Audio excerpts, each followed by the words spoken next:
Hey everyone, this is Rosemarie from the Unfinished Lesson, and this is another Quick Win series.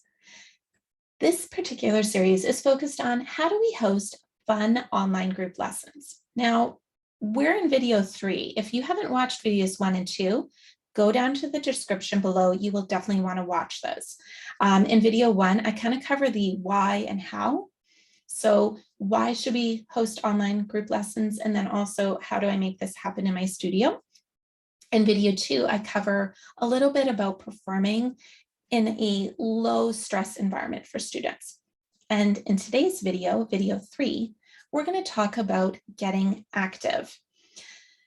So yeah, online, I mean, it's awesome, but if we're sitting all the time, it's not healthy for us.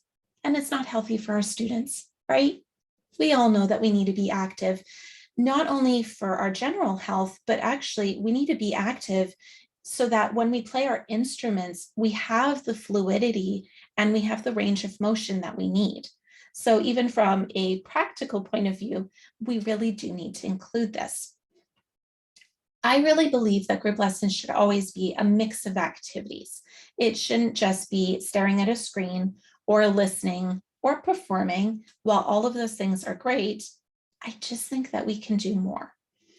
So getting active, like I said, it's super important. And there's a few ways we can do this. So one of my favorite ways is to do whole body movement. I like starting with really big muscle groups, and then eventually we go to our small muscle groups. And the reason that we start really big is 1, it's easy to see on the screen. But 2, we can introduce music that perhaps our students normally wouldn't listen to, and we can do actions to it.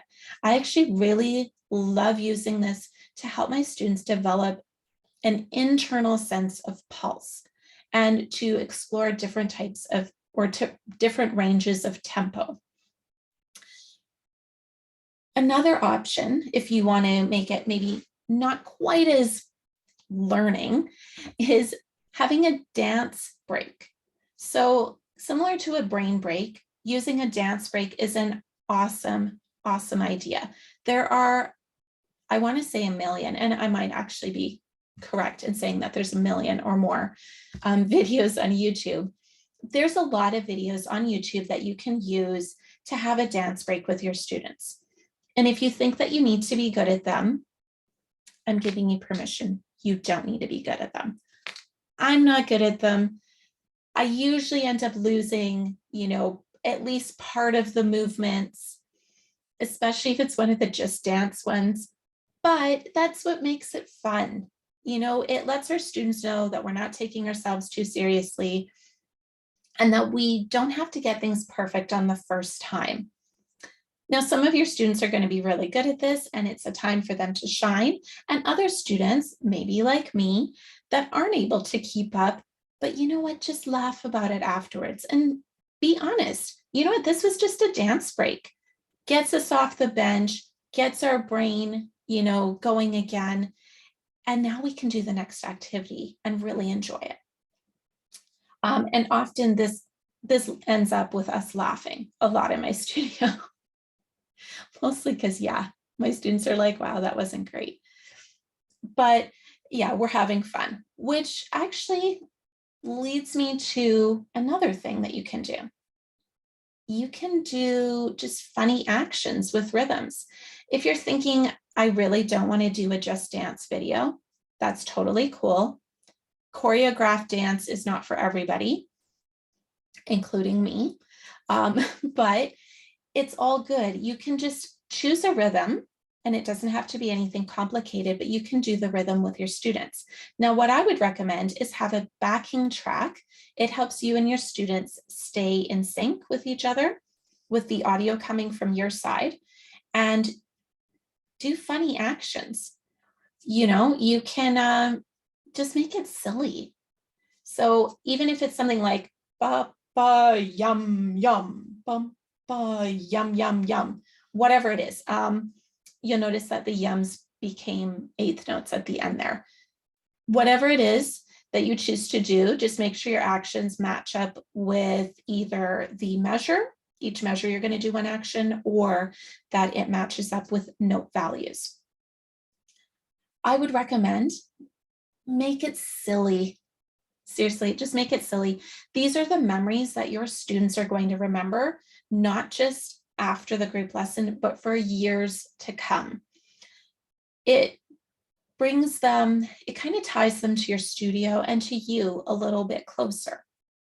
It also means that when they're talking to their parents and when their parents are talking to their friends, guess what they're sharing? They're sharing about how much they were laughing and how much fun they had. And we all know that having our clients use word of mouth to share about our studio is one of the most effective marketing things that we can do. So don't be afraid to have fun with this. And I like to make sure that I'm alternating something that's super active and high energy, that then we do something that's low energy afterwards. By doing this, we can control the flow of the group lesson, and it means it's much less likely that our students are kind of wandering off to do their own thing. They're fully engaged the whole time. All right, so before you go on with your day, I have a goal for you. I want you to look at your next group lesson, and I want you to think about what is something active you can plan. Now, this has to be personal to you because some people are going to be fine doing like a whole just dance routine and they're like moving around a lot. If you're not comfortable with that, then what is something you're comfortable with? You know, is it maybe standing on one foot? Is it maybe moving your arms, but you're keeping both feet on the ground? There's ways that we can be active that meet the needs of our students, but also are appropriate for what we can do in this moment of our life. And the reason I bring that up is because there have been times in my life when I certainly had to really pull back on how active I was during lessons. There's been times I was recovering from surgery or illness, and there was no way that I was going to be able to be jumping around all over the place. So just take a look at where you are now or where you think that you'll be when you have your group lesson, and what is something that you can do that's a bit active or a lot active that will fit in and give you and your students something fun to do during the lesson. All right, I hope you have an incredible day, and I'm looking forward to seeing you in the next video.